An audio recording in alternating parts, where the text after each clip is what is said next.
No,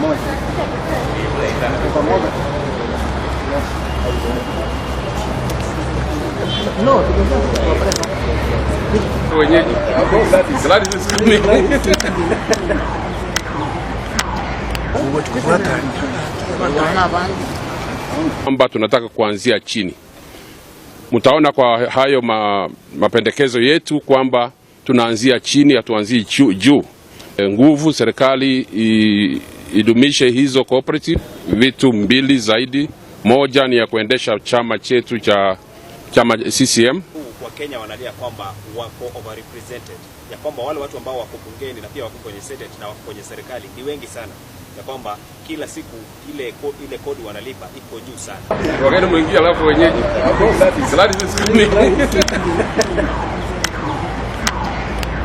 We have also proposed that of that 45%, 15% should be devolved to the ward development committee with a clear structure in which the residents in that area, people representing development projects, meet and do a budget for that year, allocate to specific developmental projects.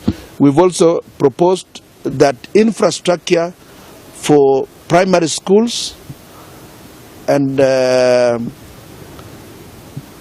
ECDs and other local projects like environmental issues like soil erosion, water, protection of springs, is a function that can be done at the county, at the ward level, not at the county.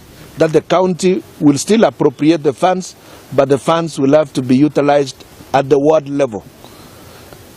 We believe we do not require the regional level of government. MCAs can participate, can be appointed as CECs. We have got competent members of the county assemblies who can handle dockets, but the public service should be strengthened. The CECs should be a matter that is headed by people elected by the locals. Why we believe that MCAs are competent, for example, is an MCA, and he has been a university don for the last how many years? 6 years. 6 years. We believe it's possible to get local leadership driving the local economy. We are also of the view that the 15% that is devolved to the wards, the tenders will be done at the ward level to ensure that there is capacity to perform at that level. But we believe that money should be spent within the ward so that there is better money circulation within the country. As of now, money is only circulating within the hands of a few. It's possible for that money to be utilized at the ward level so that the youth, who are the vast majority, can be able to get contracts, and Mamamboga and other Njeris in the village can actually do business. Local taxation should be viewed more seriously. We have got to be careful about the way we are doing taxation at the counties. We should not overburden the rural Kenyan. The entire Kenyan taxation policy is vested in the Kenya Revenue Authority, and they collect revenues on behalf of everybody. So counties cannot be pushed excessively to widen the net. We are of the view that the national chief executive, the functions be assigned to the president, that the presidential function should remain that of the head of state and symbol of national unity. He should be elected by universal suffrage. It doesn't matter if he was sponsored by any political party, but upon assuming the office of the president, he should become non-partisan. He should no longer continue to espouse the politics of the party that sponsored him. He becomes the head of state. He's in charge of foreign affairs, commander-in-chief of the armed forces. He's in charge of internal security. He should be in charge of internal affairs like immigration, registration of persons. We believe the Prime Minister should be appointed by the President from the largest political party or coalition of parties. Coalition of parties. And we encourage that there be coalition of parties. We do not encourage a move towards single party situation for this country. So we are of the view that that Prime Minister should appoint 2 deputies, and those 2 deputies should not come from his political party. This will assist in creating inclusivity, that he has gotten another political party which represents different interests, and that becomes the deputy Prime Minister. 2 deputy Prime Ministers, he may appoint another 15 or so cabinet ministers to run other departments. One deputy Prime Minister should run the service ministries. Another one can deal with infrastructure ministries, that line, because there are always 2 in 2 line of ministries, service and infrastructure. But we believe a Prime Minister must run government and must repose in Parliament. He must be also an elected member of Parliament. And we are suggesting that we open up, whoever is contesting the presidency can also contest for a parliamentary seat.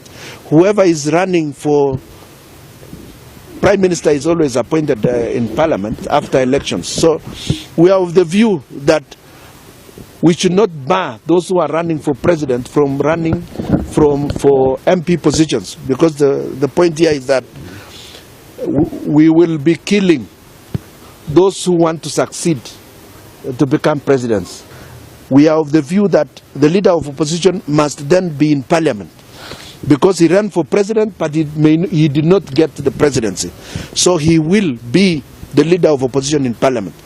The situation that obtains now is rather tricky, because you cannot drive a bus from the outside. Like the leader of political parties are driving their political parties from outside the Parliament, and that makes them very weak. We are of the view that these people should be allowed to contest parliamentary seats. All political parties should be funded as long as they have representation in either Parliament or county assemblies or Senate. They should be funded. There should be a minimum figure on the political parties fund that will be distributed across political parties. And then you can now start adding the rest on the basis of how many numbers, how many MPs, what the representation, the strength of representation of those political parties. We are also of the view that the Senate should be made the upper house, and that they will do all that which pertains an upper house. And we are also of the view that senators should not be allowed to contest for gubernatorial seats. We think the current senators are busy sabotaging counties. Right now, they are not even making sure that they have funds in the counties, so that they come around bad-mouthing counties instead of supporting counties, representing counties as per the Constitution, assisting the county interests, supporting devolution to move forward. They are not. They are busy making sure the governors fail so that they become the next batch of governors. We are raising the Senate to a very senior house that requires sober people who have no hidden agenda to fight their colleagues. While we are also saying we want the deputies, both of governors and of president, to be appointed after elections. We don't want situations where the deputy governors start messing up their counties so that the governors can vacate office and then they can assume those offices. That is a backdoor way of getting to those positions. We also don't want a repeat of polarization of the country, like we have seen at the moment. If the deputy president and the president disagree, they can easily lead us to the Machar, Salva Kiir situations, and we don't want to head in that direction. We believe a deputy president can be appointed after elections, and let there be peace at the top, and let the country move on development. We believe these governors should also go back to seek the mandate of the people afresh, not just assuming office. We must avoid witch hunting and sabotage in the counties.